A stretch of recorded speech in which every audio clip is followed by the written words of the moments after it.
Bonjour, bonjour, bonjour les bien-aimés. Je suis encore bénie encore ce matin dans le nom de Jésus-Christ. Tout d'abord, je vous souhaite un bon début de mois de septembre. Surtout pour les enfants qui vont à l'école. Je prie que le Seigneur ouvre leur esprit, qu'ils puissent comprendre tout ce qu'on va les enseigner, qu'ils soient réceptifs. Oui, et que les parents, Dieu remplit leur poche, qu'ils puissent pouvoir à tout ce dont ils auront besoin pour cette rentrée scolaire.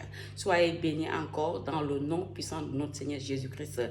Ce matin, nous allons encore parler de nos enfants. Nous allons encore parler des droits de nos enfants, les droits que nous avons sur nos, les devoirs que les parents ont sur les enfants. Qu'est-ce qu'on doit faire avec les bénédictions que Dieu a mis entre nos mains? Car les enfants, c'est une bénédiction. Oui, ils sont mignons, ils sont bien. Hein? Et quand les parents ne sont pas là, ils sont perdus. Ils sont perdus. C'est vrai, ils sont ce qu'ils sont, ça dérange, ça bouge, mais c'est des bénédictions. Oui, il y a des gens qui cherchent des enfants, ils n'ont pas. Mais toi, moi et autres personnes que Dieu a bénies avec des enfants, occupons-nous de ces enfants. Soyons reconnaissants pour ces merveilles que le Seigneur a mis entre nos mains. Oui, et bienvenue encore à cette chaîne Say to Save. Ici, comme je vous dis chaque fois, ici on ne casse pas les papeaux. Ici, on bâtit des vies, on construit des avenirs à la lumière de la parole de Dieu. Save to Save. Oui, sans pour autant tarder, nous allons lire ce matin un verset que j'aime beaucoup dans le livre de Proverbes. Proverbe 22, à partir du verset 6. Je lis. Instruis l'enfant selon la voie qu'il doit suivre, et quand il sera vieux, il ne s'en détournera pas. Instruis l'enfant selon la voie qu'il doit suivre. Quand il sera vieux, il ne s'en détournera pas. Oui, d'autres me diront, les enfants, on a beau les instruire, on a beau les éduquer, demain, ils font ce qu'ils veulent. Cela aussi n'est pas négligeable. Mais la Bible déclare qu'on doit instruire les enfants selon la voie qu'ils doivent suivre. Selon la voie qu'ils doivent suivre. Nous sommes dans un monde qui bouge. Nous sommes dans un monde qui change. Oui, tu peux éduquer ton enfant, demain il fait autre chose. Mais on doit les éduquer selon la parole de Dieu et les suivre dans la prière. Il ne suffit pas de mettre les enfants au monde et de les laisser faire ce qu'ils veulent. On doit être derrière nos enfants, on doit être derrière nos bénédictions parce que c'est la suite. Nos enfants sont notre suite demain. Demain, quand on sera dans nos vieux jours, c'est eux qui doivent prendre la relève. Donc, on doit les mettre dans les bonnes conditions, selon la parole de Dieu. Qu'est-ce que tu fais des bénédictions que Dieu t'a données? D'ailleurs, d'abord, moi je dis que tout chrétien doit apprendre à ses enfants à prier. Nous devons apprendre à nos enfants à prier. Comment prier? Et prier avec nos enfants. Nous ne devons pas nous seulement prier seuls dans notre coin. Nos enfants, nous devons les apprendre à prier. À prier. Oui, nous rentrons dans une nouvelle saison. Ils vont à l'école, c'est les inscriptions. C'est vrai, parfois nous sommes débordés entre le travail, la maison et l'éducation de nos enfants. Mais tout est urgent, surtout nos enfants. Ils vont à l'école. On ne sait pas qui est leur enseignant, leur maîtresse. On ne connaît pas les amis avec qui ils traînent. Nous devons connaître tout ça. Quand un enfant rentre de l'école, tu dois lui demander comment s'est passée ta journée, qu'est-ce qui se passe. Il te dira. Parce que certainement, ils ont aussi leur combat à leur niveau. Ils ont leur combat à leur niveau. Ils ont des challenges. Mais nous, les parents, devons demander, s'enquérir de leur journée tous les jours à l'école. Quand ils viennent, qu'est-ce que tu as fait? Qu'est-ce que tu as fait? Qu'est-ce que la parole de Dieu dit par rapport à tes situations que tu es en train de traverser? Prie avec tes enfants. Prie avec tes enfants. Ne les laisse pas seuls. Ne les laisse pas se débrouiller seuls. Une chose est de mettre au monde. Une autre chose est d'éduquer l'enfant. L'éducation est très importante. Ne laissons pas l'école éduquer nos enfants. Ils vont à l'école pour prendre de la connaissance. Mais à la maison, le plus grand travail se fait à la maison avec les parents, surtout les mamans. Nous sommes plus avec les enfants parce que les papas, ils partent parfois, ils vont, mais nous, on est à la maison. Nous devons être regardants, nous devons être alertés sur le comportement de nos ados, le comportement de nos enfants. Le monde où nous sommes, le dehors est dangereux. Ton enfant peut être dans la maison, mais il ne sort pas. Mais il commence à se transformer petit à petit. Et le regard sur nos enfants. Ne laissons pas trop nos enfants avec les portables. Les portables détruisent. Le portable, l'enfant ne réfléchit pas. Il ne peut rien créer avec le portable. Insulte ton enfant sur la voie de l'Éternel. Qui doit travailler pour réussir dans la vie. La tricherie, le vol, ce n'est pas bon. Éduquons nos enfants sur le bon chemin de l'Éternel. L'Éternel a écrit pour nos enfants. Nous vivons dans un monde difficile. Et si tu n'as pas une foi ferme et infaillible, tu vas basculer. Tu vas basculer. Mais lis la parole de Dieu avec ton enfant. Vis avec lui ce qu'il vit. Mets ça dans la prière. Prie pour ton enfant. Prie pour tes enfants. Prie pour leur avenir. Prie pour même leur futur mari, leur future femme, leur futur travail. Prie. Prie. Ne les laisse pas seuls. Ils ont besoin de toi. Ils ont besoin de toi. Si tu les inculques de bonnes choses, de bonnes bases, ils ne vont pas s'en détourner. Oui. Même si l'ennemi voudra les changer.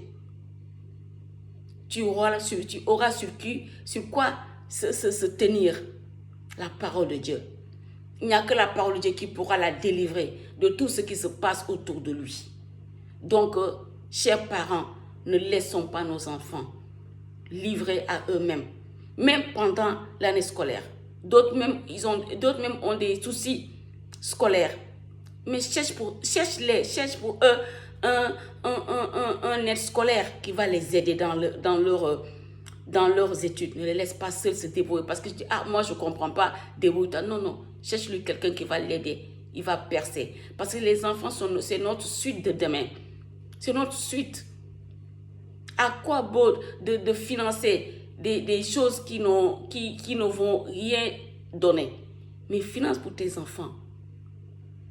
Mets-les dans le sport. Mets-les dans les jeux périscolaires. Plein de choses à faire. Investis-toi pour tes enfants. Investis-toi. Si toi, tu n'as pas connu ça, fais-le pour tes enfants. Fais-le pour tes enfants. Peut-être tes parents ne savaient pas. Peut-être qu'ils étaient ignorants. Mais toi, aujourd'hui, il y a les réseaux sociaux. Il y a plein de choses que tu peux faire avec tes enfants. Apprends-les à faire quelque chose.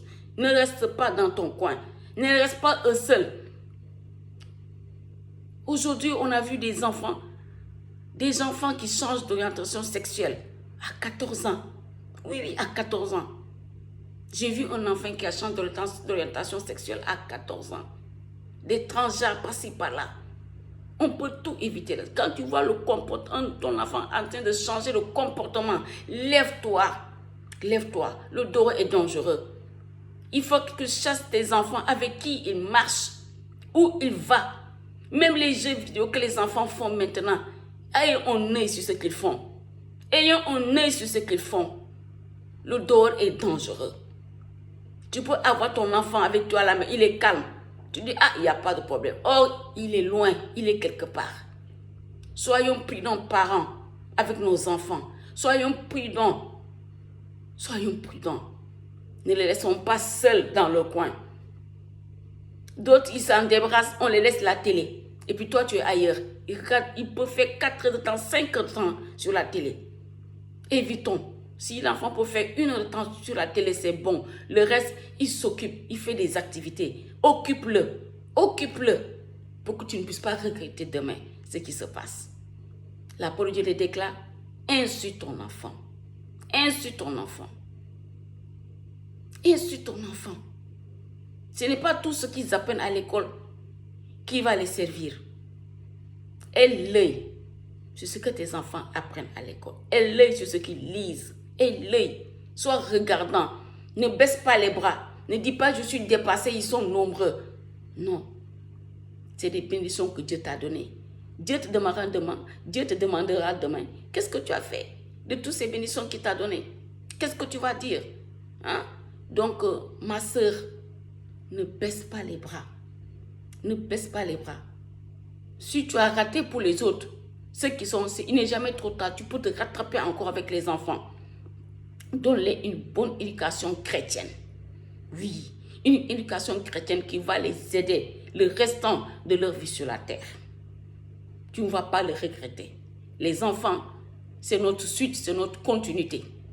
Dans nos vieux jours, c'est eux qui vont nous aider. Mais si on ne les inculque pas, ces valeurs, où est-ce qu'ils vont les trouver? Ce n'est pas sur les réseaux sociaux. Ce n'est pas sur le portable. Il faut qu'on ait le temps de nos enfants. Alléluia. Voilà pourquoi je vais prier encore ce matin. Pour tous les parents, Seigneur, je prie que tu donnes à tous les parents la sagesse d'éduquer leurs enfants selon ta parole au nom de Jésus-Christ. Amen. Nous allons encore passer à la deuxième partie de cette vidéo qui est le plan du salut. Oui, je vais lire encore dans Romains 10 à partir du verset 9. La parole de Dieu déclare: si tu confesses de ta bouche le Seigneur Jésus-Christ et si tu crois dans ton cœur que Dieu l'a ressuscité des morts, tu seras sauvé. Tu seras sauvé. Bien-aimé, le salut est personnel. Et c'est important. Où iras-tu après ta mort? Où ton âme ira-t-il après ta mort? Tu n'as pas encore fait alliance avec ce grand Dieu. C'est le moment de dire oui à Jésus. Ne rate pas que cette vidéo ne passe pas inaperçue devant toi. Sois sensible. Dieu te parle. Ne me regarde pas en tant que femme, mais regarde ce qui sort de moi. C'est ça qui est important. C'est de ça qu'il s'agit. Aujourd'hui, tu n'as pas fait encore la rencontre avec Jésus-Christ. C'est le moment de donner ta vie à Jésus pour que ton âme soit sauvée. Tu le confesses, tu répètes après moi cette prière.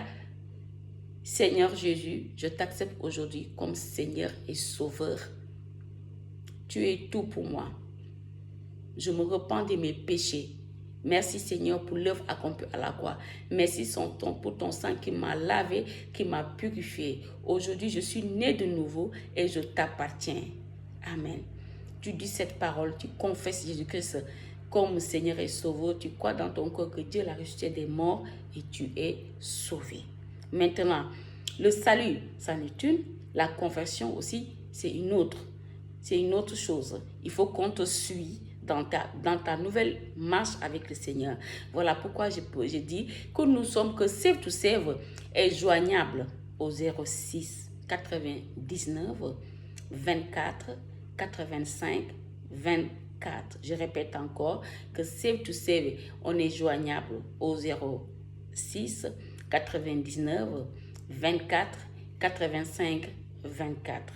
Soyez bénis et bon début de mois de septembre.